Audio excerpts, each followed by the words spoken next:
Hello, everyone, and welcome back to the Imperial Valley Desert Museum's next issue in the Be Red Cross Ready series. We're very excited to be partnering here with the American Red Cross and to bring back some of our familiar faces and to bring in visiting experts sharing their expertise on how you and your household, your family, your loved ones, and even your business can prepare for the unexpected. We do live in a land of extremes, full of multiple forces at work, be they heat waves, water, and even the earth under our feet. And knowing what those challenges are and how we can adapt and prepare for them is essential to living in this little slice of heaven we have out here. Now, the Imperial Valley Desert Museum, we are happy to prepare this because we try to be your desert resource. We have been open and serving the public for over nearly 50 years now. And as of this past Wednesday, the 14th, I'm very excited to announce that the IVDM is now reopened. So if you do get the chance and would like to stop on by, we welcome you down to our facility. We're located at 11 Frontage Road in Ocotillo, California. We have great exhibits, as you can see behind me, showcasing not only the history of the land and the history of the people, but the history of the land and the people in it. It's a story of adaptation and resilience, which very much fits today's theme. So with that in mind, I'd like to turn it over to our presenters here today. Sarah Lee Sandoval, if you'd like to get us underway. Yes, thank you so much. Hi, everyone. My name is Sarah Lee Sandoval.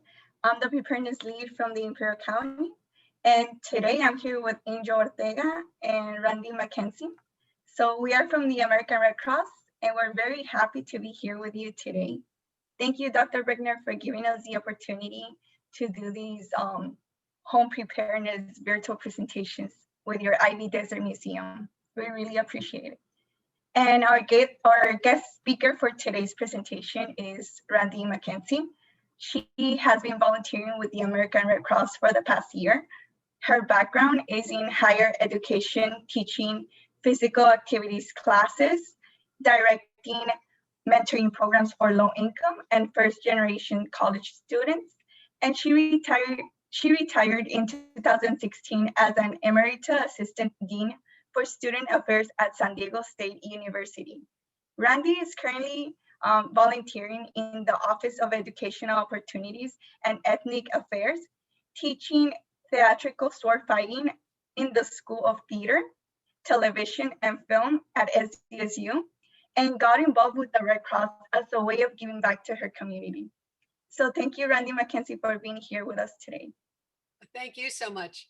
And I'm going to stay on this one time, almost for real space to say hi. I'm so glad you're here.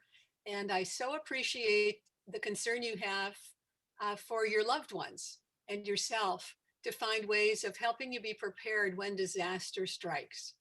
So I'm going to share my screen. And when you have questions, hopefully you will ask them, put them in the chat. There we go. Yep. Let's get the right screen on.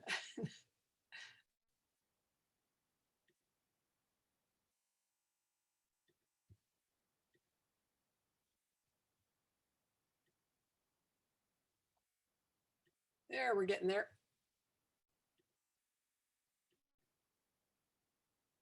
All right. I want to, again, thank you for coming today and being here. I want to thank Sarah Liz and Angel for helping and supporting us from the American Red Cross. So today's topic is how to prepare for earthquakes before, during, and after the big one. What I'll be covering today is what history tells us a little bit about earthquakes, how they happen, how to prepare before an earthquake happens, how to survive it while it's happening, and what happens to best recover after an earthquake. A little information I'll also share about the American Red Cross, and hopefully Sarah Liz can come in at that point as well. And then try to answer any questions that you may have about earthquake preparation. So let me ask, by way of chat, what do you think are the common emergencies that we have in California. So what would you say in the chat are the most common emergencies that we have?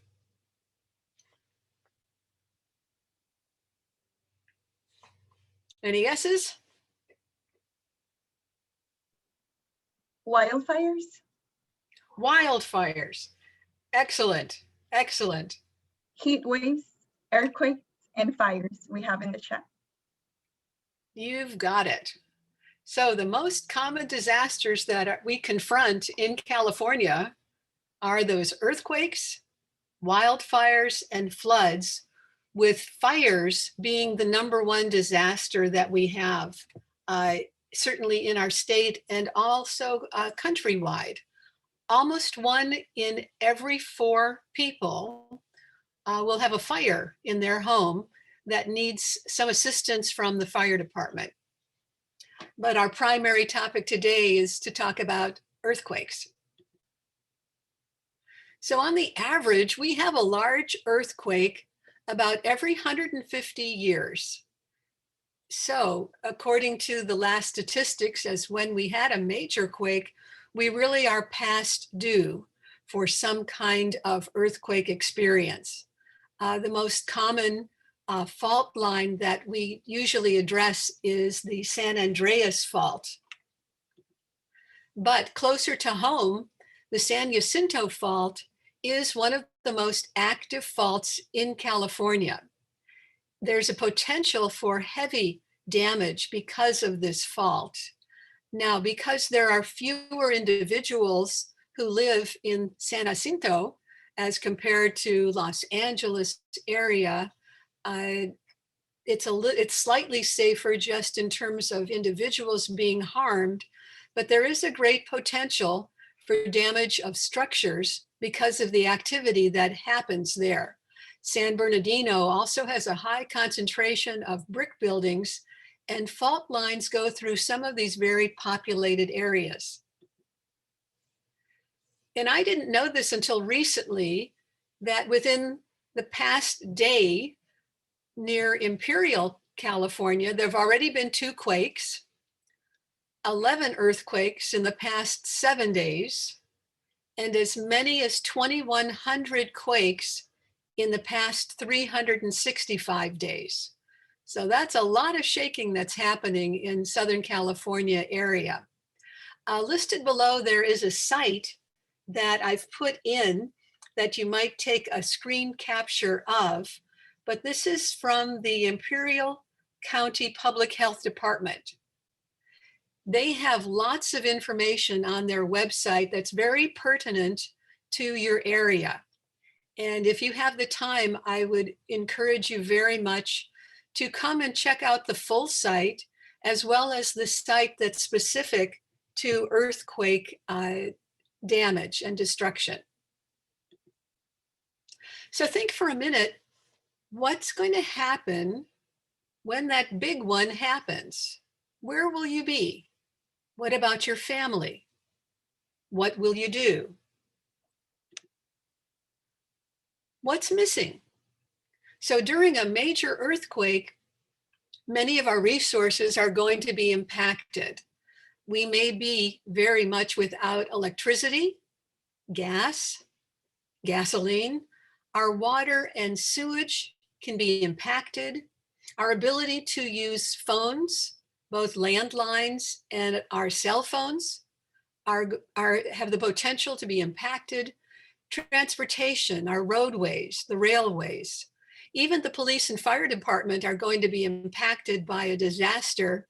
So they're going to have to deal with many of the issues that they have. Medical services can be impacted. It is possible that there's flooding and broken pipes, and fires and landslides and mudslides are also common. Live downed power lines. Banks and ATMs may not be functioning. Supermarkets and drugstores, again, will also be impacted. So one of the Red Cross mottos is the first 72 are up to you.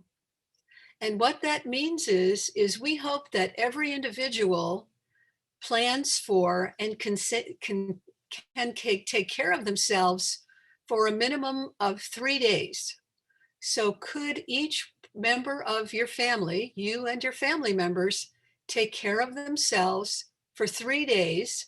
And if one has to shelter in place, up to 2 weeks. So it's really important to attend to the fact, again, that there may be no running water, electricity, phones, or retail stores available. So let's talk about what to do and how to prepare ahead of time, knowing very well that that earthquake is going to happen. As you look at your home and what you have, think about moving the heaviest objects to any kind of bureau or shelf that's lower. Hang mirrors or pictures with a closed hook. You might install latches on your kitchen and put putty under objects that you think are very important to you. You know, as you look at the photo on your screen, it's a really lovely photo with all kinds of pictures and glass objects right above the bed. Now, in an earthquake, it is very likely that those objects are going to fall off the walls.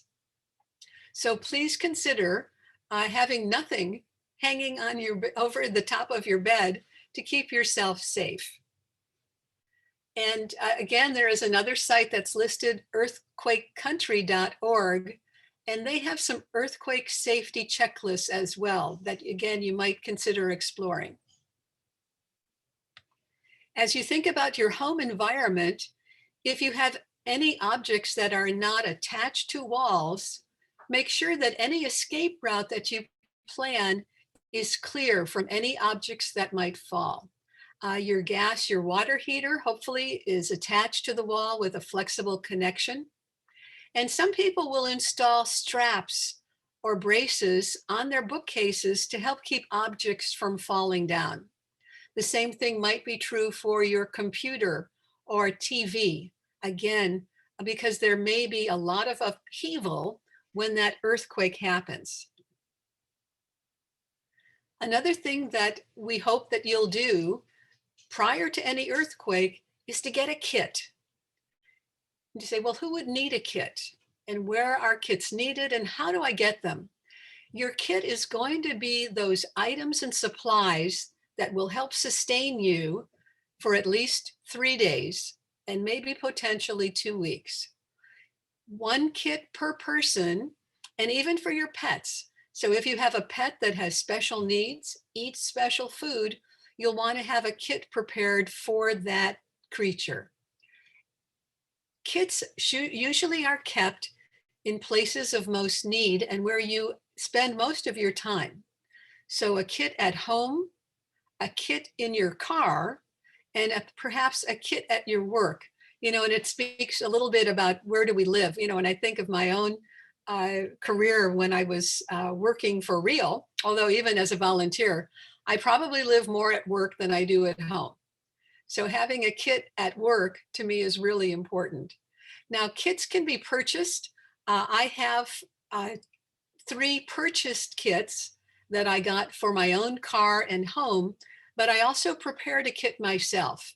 And the kits you prepare can be, in fact, even more valuable because they know exactly what you want. There's no single kit that's going to cover all your needs. And that's why it's important to add to that kit things that you need in particular. And every 6 months or so, refresh the kit. So you may have some food that was dehydrated that may need refreshing. Sometimes even the water that you keep, if it's in those plastic containers, will need to be refreshed as well. So this is an example of a home and car kit.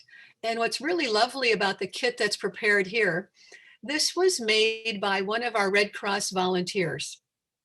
And what he decided to do, instead of the common holiday gift, he decided that he would pack a survival kit for everyone in his family.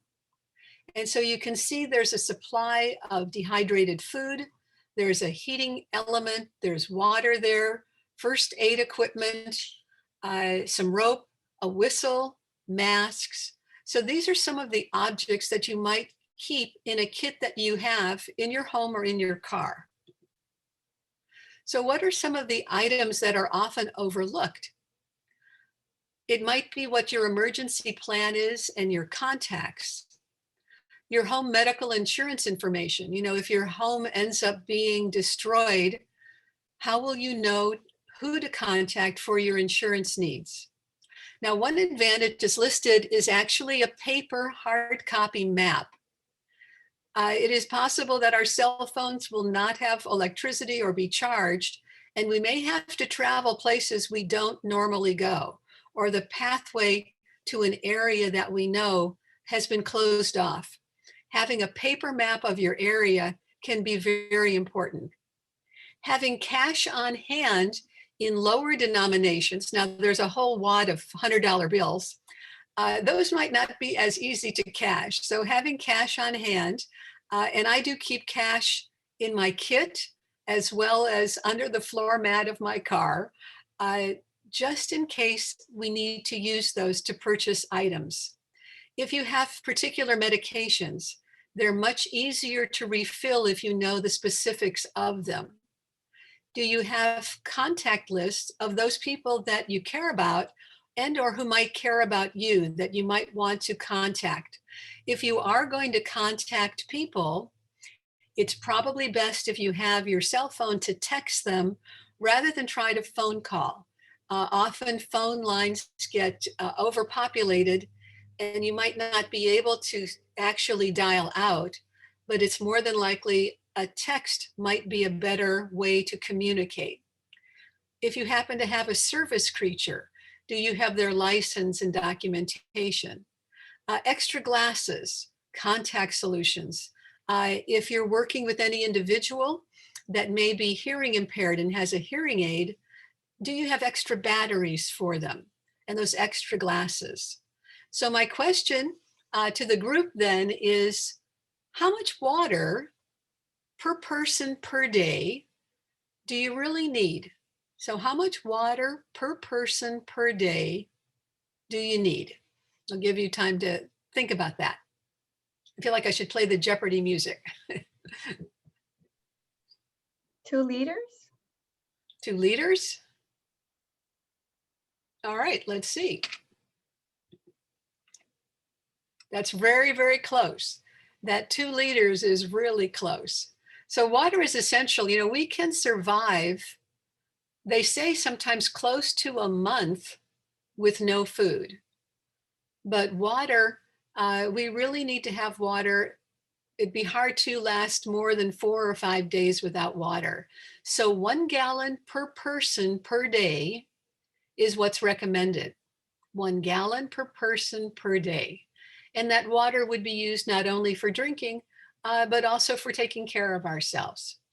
So it's important if you can have in your home that essential water should you need it. What you're seeing in one of the corners of the slides is actually an insert, which is a plastic tube that goes in the bathtub where before any water became bad, they were able to fill it with clean water from the tap. After an earthquake, one has to be a bit suspect about the water that they may have coming out of the tap.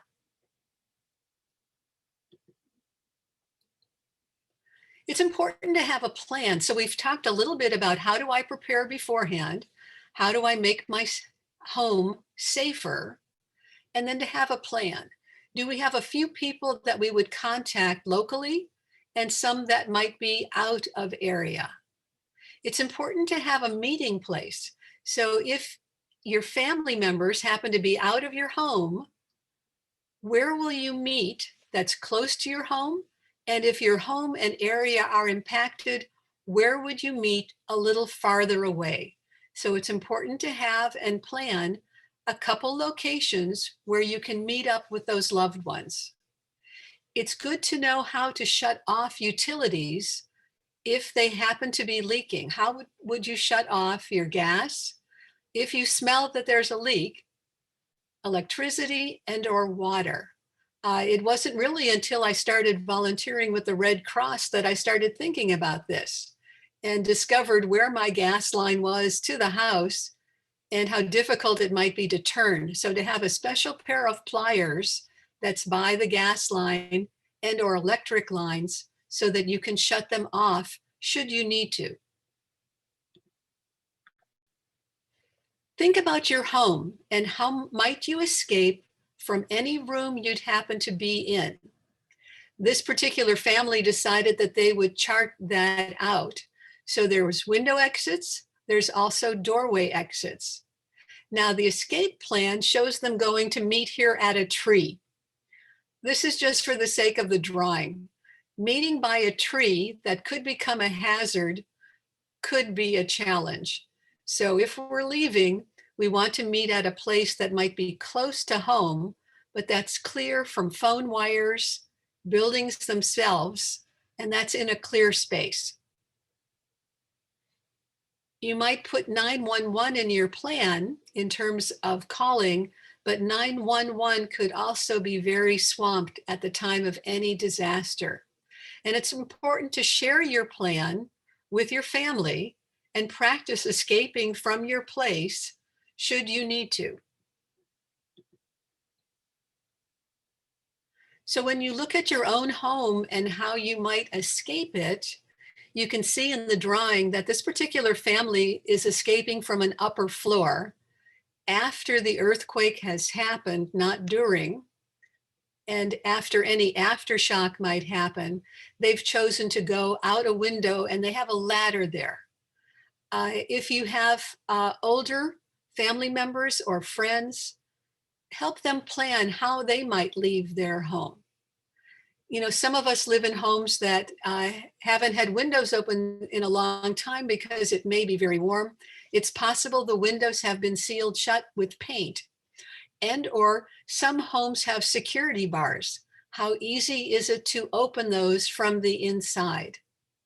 And again, it's important that we have these plans and have the ability to leave our home should we need to in case of those disasters. Who will take care of our children and pets? You know, one of the fun stories that Melissa, who works, she's my supervisor in San Diego, she's actually trained her dog as to what to do in case of an emergency. So what she's done with her dog is whenever she checks her smoke alarms and the alarm goes off and there's that loud noise, she goes to the front door and gives it a treat. And then if the alarm comes on again, the dog comes to the front door, she gives it a treat. And so she's trained her dog to go to the front door whenever there's any kind of alarm. And so that's going to help her take her dog, which is like one of her family members, outside. Practicing having your pet go into a carrier, likewise, to me would be important if you want to take care of that creature when you need to evacuate. Some of you have older adults who have special needs. How will you help them transport themselves should they need to leave in case of an emergency? Is there an extra battery or so for a wheelchair that might be motorized? Or do you have a transport chair for them if you can help them? So walkers, wheelchairs, and canes, how accessible are they? Hearing aids, extra glasses, emergency kits, and prescription, to me, are also important to attend to. If some of you have individuals who are cared for, it's important to check with the caregivers as to what their responsibilities are. Will you have a kit for them? And what are their evacuation plans? Should there be power that is disrupted? And how are those individuals going to be taken care of?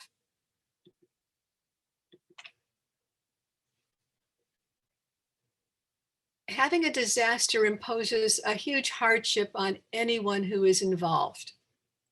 To make it a little less difficult, if you can store some of your vital documents and or have copies of them that you may photo and store in a cloud, that will definitely help afterwards. So do you know your insurance numbers and emergency contacts?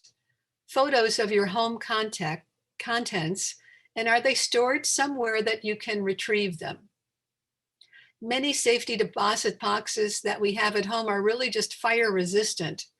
But if we can store our information in the cloud and or have copies also in our kit that we'll take with us, it will make it a little less awful when we have to recover from that disaster. One thing that certainly I've discovered is that most homeowners insurance doesn't cover earthquakes. That's an entirely different insurance policy. And they are not particularly reasonable. I just discovered that the insurance for my home to get earthquake insurance is almost 3/4 the cost of my home insurance. But sometimes our home is one of our most valuable properties. So can we insure it? Renter's insurance is also important for those people who are renting, so that again, we might be reimbursed for the losses that we've got.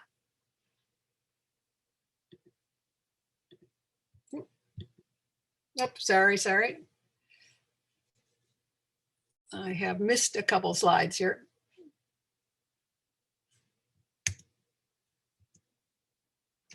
Connecting with neighbors is also good. Some of you may live in communities where people look after each other.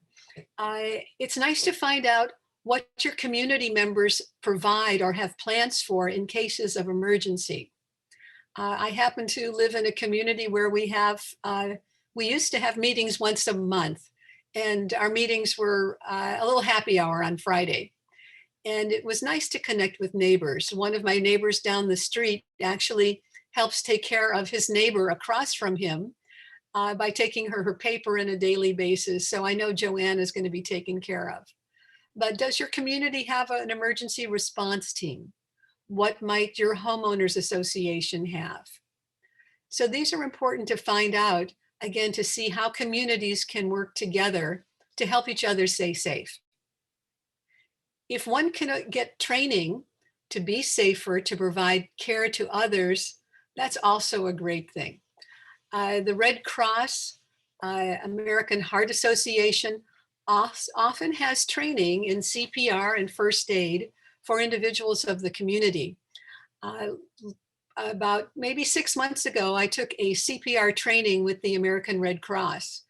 And what was very nice about it is that half of it was online, and the online portion was actually very realistic. It was a very interactive session. And then the other part was done in a face-to-face mode. And I know without that practice on the mannequin, I would never have believed how much pressure one needs to apply to do CPR training.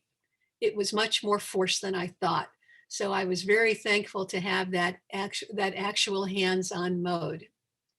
Now, there's many sites that you might consider going to and have them on your phone if you have a cell phone that can take applications.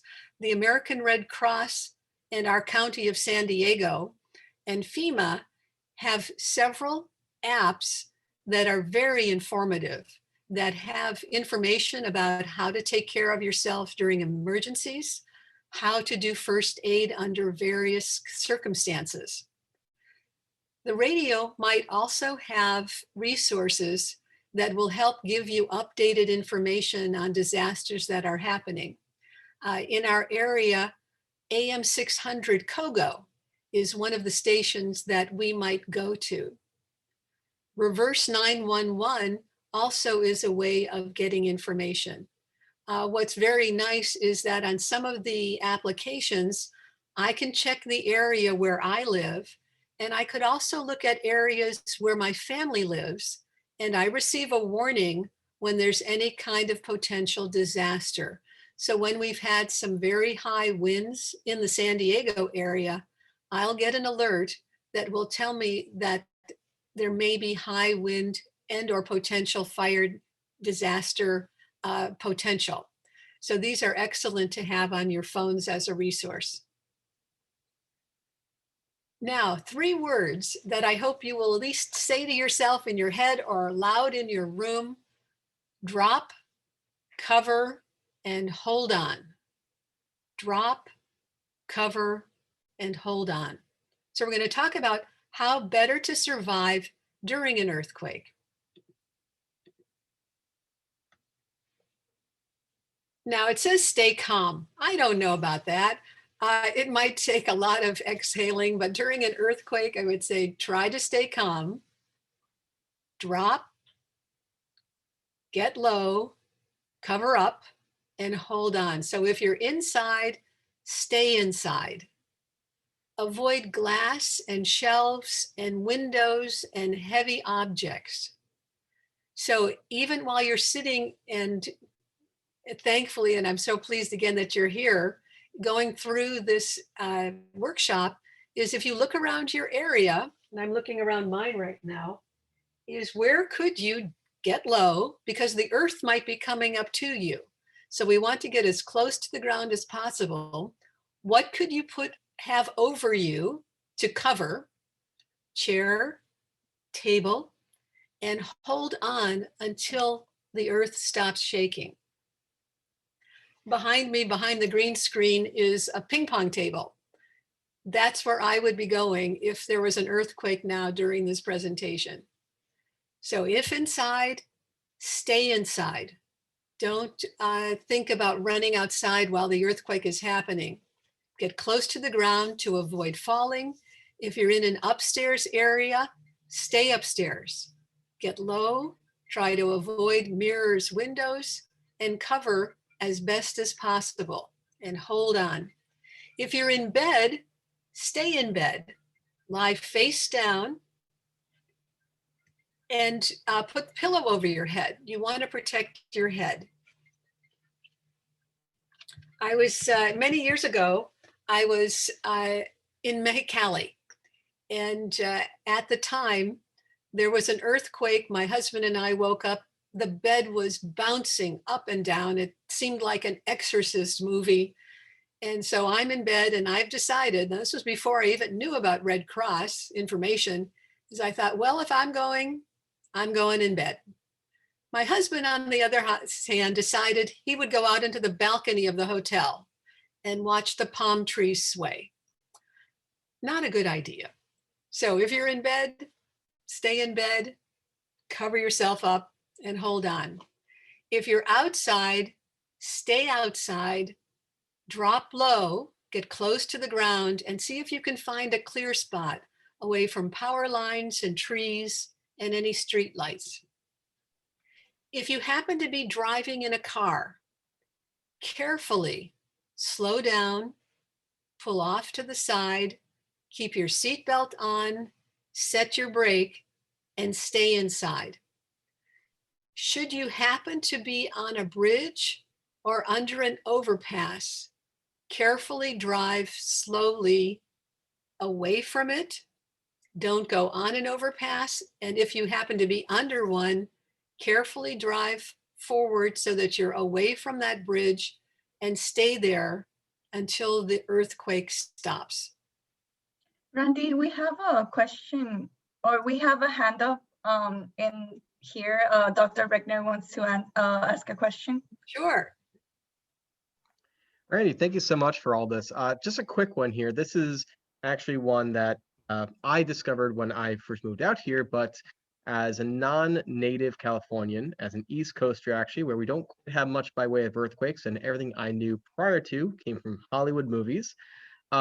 You oftentimes always hear the advice, or you used to at least, of hide in a door frame. It is one of the most stable parts of the house.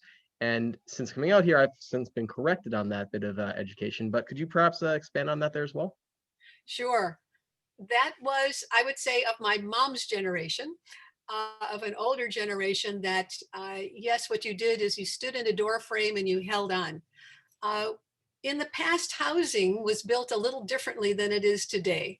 And some of those houses back then, the doorway were supporting walls. Not so much the case anymore. Likewise, so again, get low, cover up with the table, even a chair, and hold on. So the doorway is not the most stable position or place in your home. Another theory that's sometimes purported is this triangle of life that Doug Kopp had brought about many years ago. And that was to somehow move furnishings in such a way that it would be in a triangular form, and that was to help you. Unfortunately, that is not the case as well, and it isn't as safe. And while you're trying to find that location where you might support yourself with different furnishings, more than likely those furnishings are going to fall on you. Some of the tests that they did to see if that triangle of life actually worked was they used the home. They took photos, and at one time they pulled the legs out from the house so that the house fell flat down. And they seem to say that people might have survived in that situation. But in an earthquake, earthquakes rarely go straight up and straight down. It's more of a rolling motion, a waving motion. So that triangle of life hasn't proved to be as safe as what's currently practiced, which is, again, get close to the ground, find something to crawl underneath, and hold on. But I appreciate very much you asking that, bringing up that question. So these are what it might look like in different situations. Again, we want to take care of our heads, try to get as low as possible.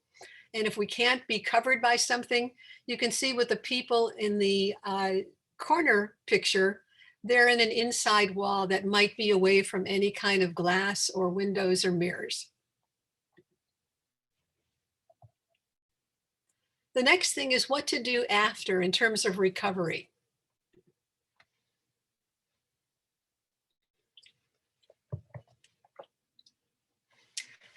After you've taken care of yourself, it's important then to check to see if there are any injured, excuse me. I've lost my long teaching voice. Once you've taken care of yourself, it's a little like flying on an airplane. The mask comes down, take care of yourself, then look for helping people around you. So please take care of yourself, then check for any injuries that might happen with your family, and especially with older people. You know, one thing to keep by your bed or close to you is a pair of very sturdy shoes. Flip-flops are not going to help you very much. So in my bedroom, if I need to grab and go, I've got a pair of hiking boots and at least a flashlight really close to my bed, because these are important things that I would want to have, because there may be a lot of debris out there in your environment. Check to see if the hazard where you live happens to be unsafe. Any kind of building that may be on a slant or tilt, certainly it's a time to evacuate. If you happen to have vacationed near the ocean, there is a possibility in case of an earthquake that a flood or tsunami would happen. In that case, you'd want to seek higher ground. If your water or gas are leaking, meaning that you can smell that the gas is leaking or that there's water flowing, you'll want to turn it off. Avoid automatically turning off your gas because in order to turn it back on, the gas company is going to have to come out to do that. But if you can smell that gas is leaking, again, that you'll want to turn that off. Avoid any exposed wiring. Take your kit. I think it'd be easy to think, get out, and then forget that you've got that survival kit waiting for you. Be aware of aftershocks. Those can happen also, and recheck that water and those gas lines. And again, stay informed.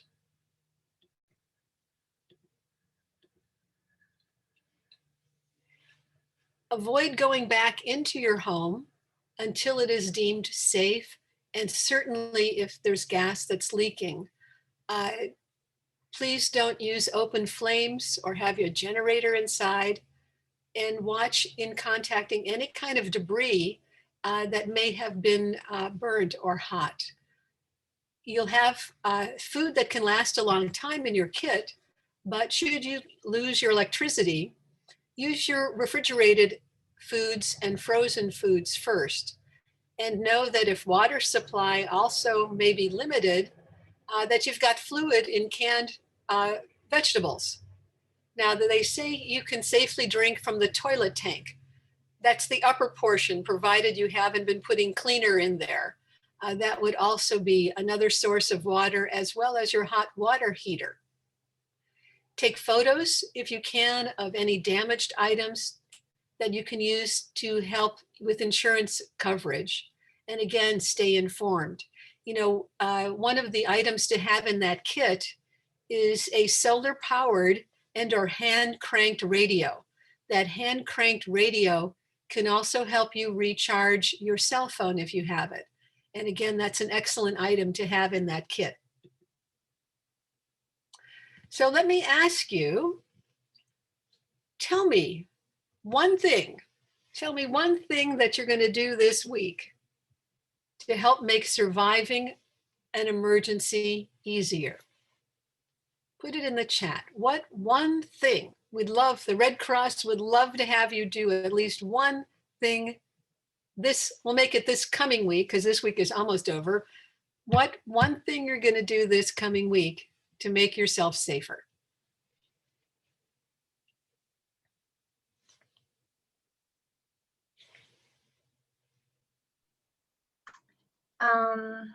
We have just registered for reverse 911, but also discuss with loved ones evacuation route and location meetup. That's from Dr. Regner.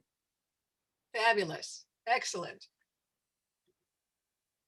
We hope also that you'll get a kit, make that evacuation plan, and use a preparedness guide.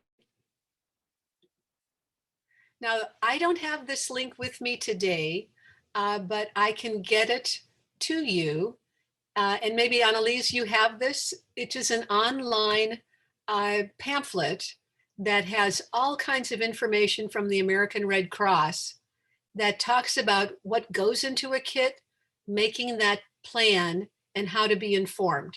Do you have access to that, Annalise? Yes. Good. So maybe we can send that to the people who were here today so that they have this information as well. That would be really helpful. Definitely. So perhaps individuals who would like to get this information, if they're okay, I wouldn't mind providing my email, or Annalise, maybe you can provide an email location where they can contact you so that we can send this to them. Okay, I'll be posting my email in the chat. These books are also available at the museum. We're seeing Dr. Regner have one as well in his camera. Wonderful. So it's available. Well, that's another good reason to go to the museum. Yep, for sure. Excellent. So these are some resources, again, from websites from the American Red Cross that you might visit that has more information. And again, there was one website from your county area that will help people, again, stay informed and have access to information. Annalise, would you like to share some information about the Red Cross and what it does? Yes, definitely. So some ways there's several things that we do in the American Red Cross, and some ways is we help others.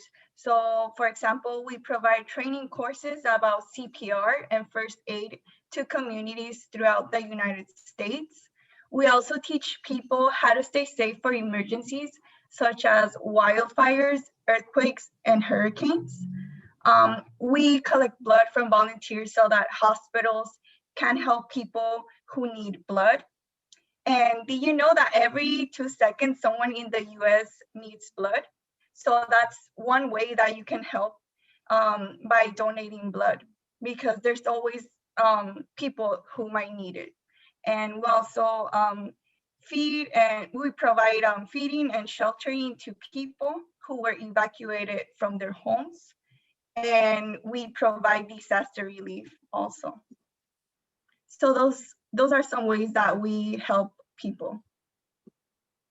So the Red Cross really is a wonderful organization, and I know I'm very happy to be a part of this activity because that mission, again, to try to help people to prepare for disasters, to teach life-saving skills. There's also a component that works with our armed service members for outreach and education.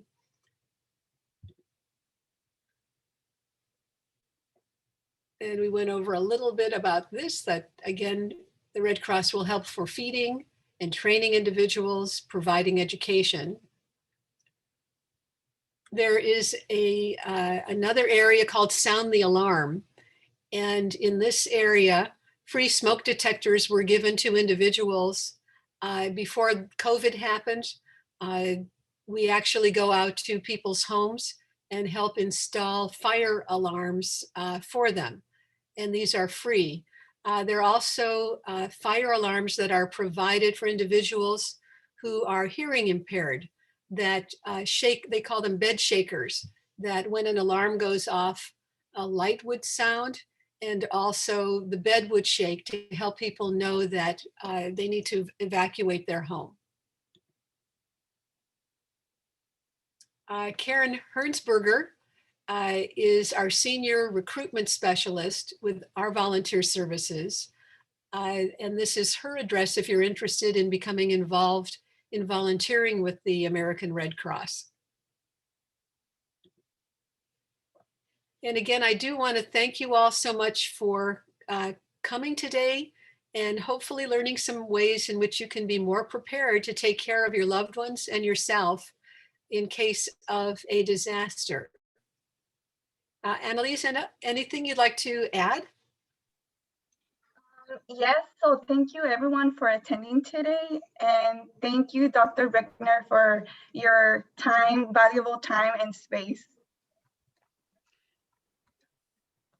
And thank you so much, of course, as well to both to you, Sarah Lise, and to you, Randy and Angel, and everyone else at American Red Cross, not only for making this speaker series available for the communities of Southern California and Imperial Valley, but also just for everything that you do. The reach, the scope, the coverage of what American Red Cross does, communities it serves, and how it serves them is a vital resource, both for prevention and for response. And hopefully we've gotten a good taste of that here today and across this ongoing series.